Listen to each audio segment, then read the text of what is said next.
আমরা 36 24 36 এটা নিয়ে কথা বলবো, ওয়েব ফিল্মটা নিয়ে, যে 36 24 36 রেসপন্স কেমন পাচ্ছ?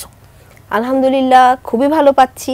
যে যদিও ওয়েব ফিল্ম ছিল কিন্তু এখন আসলে এটা বড় পর্দার সিনেমা হয়ে গেছে, এবং সবকিছু মিলিয়ে আমাদের যেটা এক্সপেকটেশন ছিল তার থেকেও আসলে আমরা ভালো রেসপন্স পাচ্ছি। এটা আসলে এটা নিয়ে যখন সিনেমার নামটা 36 24 36 এটা আসলে মানে কি কারণে দেওয়া হয়েছিল, কি প্রথম দিকে যখন স্ক্রিপ্টটা হাতে পাও তখন জিজ্ঞাসা করা হয়েছিল পরিচালককে? হ্যাঁ, আমি যখন এটা দিল যে এই নামটা হতে পারে, so I was also like যাচ্ছে এই নামটা কেন?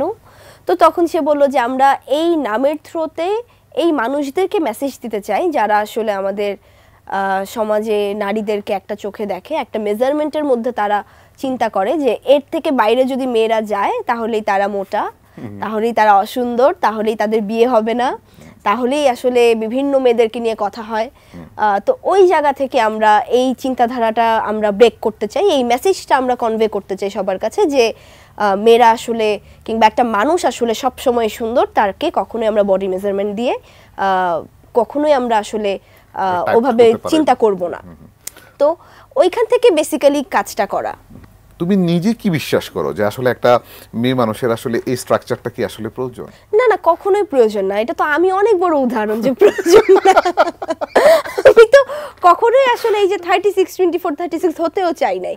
আমার সবসময় ইচ্ছা ছিল যে আমার যতটুকু দরকার আমাকে ফিট রাখার জন্য, পর্দায় আমাকে উপস্থাপন করার জন্য আমার যতটুকু দরকার ততটুকুই। ইনফ্যাক্ট আমি যে একটা পিরিয়ড পর আমি যে শুকাই, যে আমি যে শুকাবো কিংবা আমাকে যে সবাই যে স্লিম হয়ে গেলাম পরে যে অনেক কথাবার্তা, এটাও আসলে আমার চরিত্রর জন্যই কিংবা আমার পর্দার জন্যই। আমি যদি পার্সোনাল বলি, আমি কখনোই হয়তো বা বলবো যে আমি এত চিন্তাই করব না, তাহলে আসলে আমি খুব আরামায়েশে জীবন কাটাবো, আমি আসলে এগুলো নিয়ে চিন্তাই করব খুব কম।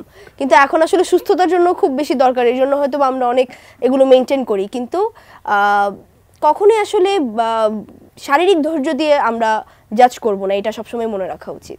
আবার একটু সিনেমার মধ্যে ঢুকি, এখানে আরো বেশ কয়েকটা ক্যারেক্টার প্লে করেছে। যদি আমরা যারা দেখেছে সিনেমাটা তারা তো দেখেছে, যারা না দেখেছে যদি ছোট্ট করে একটু জিস্ট বলো আমাদেরকে ওই ক্যারেক্টারগুলো নিয়ে, একটু ক্যারেক্টারগুলো নিয়ে যদি বলি, যেমন এখানে আমি আছি, কারিনা কায়সার আছে, শাওন আছে, দেন আবু হুরায়রা তানভীর, গোলাম কিবরিয়া তানভীর। আমাদের কিন্তু কাস্টিং এর অভাব নেই, অনেক কাস্টিং আমাদের। হ্যাঁ, সাচ্চু আঙ্কেল, রোজি আন্টি, শামিমা আন্টি, মানুষ আঙ্কেল, অনেক আমাদের কাস্টিং এখানে।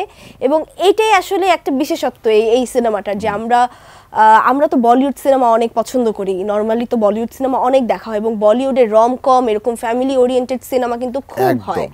আমরা প্রতিনিয়তই চেয়েছি যে এই সিনেমায় যাতে আমাদের এই ফিলটা থাকে, আমাদের যাতে বলিউডে না যেতে হয়, আমরা যাতে ঘরের একটা সিনেমা পাই, আমাদের দেশে এরকম একটা সিনেমা পাই যেটা আমরা হলে গিয়ে আমাদের দেশের সিনেমা দেখবো এবং আমাদের ভালো লাগবে। তো ওই জায়গা থেকে এখানে মেয়ের মা, ছেলের মা, পুরো দুটা ফ্যামিলি দেখানো হয়েছে।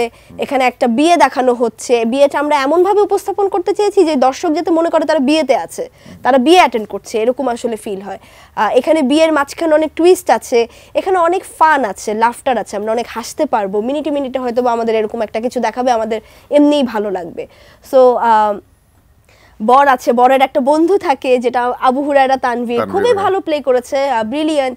এখানে আমি আছি কনে হিসাবে, এখানে কারিনা কায়সার আছে আমাদের ওয়েডিং প্ল্যানার হিসাবে, এবং ওয়েডিং প্ল্যানারের এত টুইস্ট এখানে, এটা আসলে পুরো সিনেমাটাই আসলে অনেক এনজয়েবল সিনেমা।